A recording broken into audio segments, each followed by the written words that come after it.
How did you first get started in foreign policy, and what was it that drew you to that?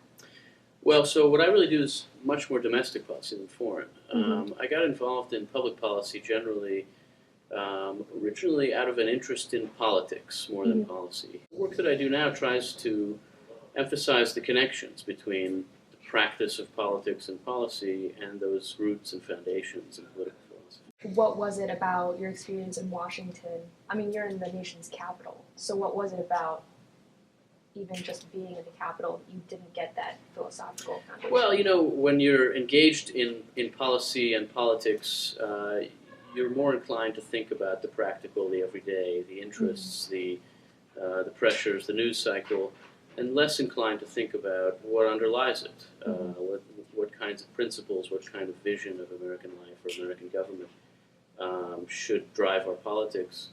But, it's really not possible ultimately to understand American politics without thinking about those foundational questions. And so I think both are really essential.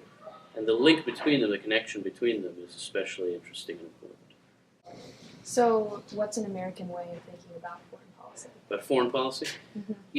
I think that American foreign policy has to be rooted in the same grounding principles that American domestic policy has to be rooted in. It's rooted in the principles of the Declaration of Independence, in a commitment to the equality of all mankind. It's rooted in a belief in democracy.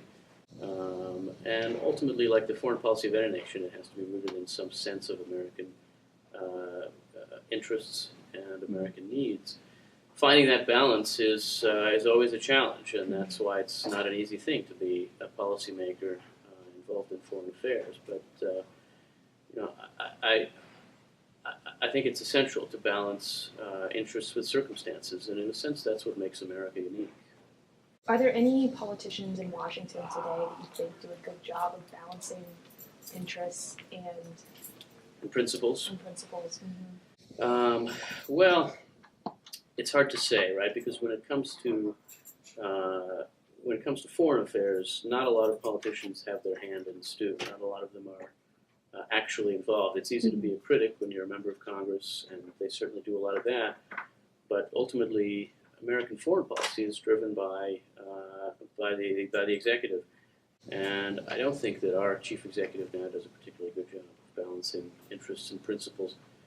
But I think that there are people who are trying to counterbalance that. Some of them are more inclined toward a kind of interventionism. Somebody like Marco Rubio, for example. Some of them are much less inclined to that, like a Rand Paul.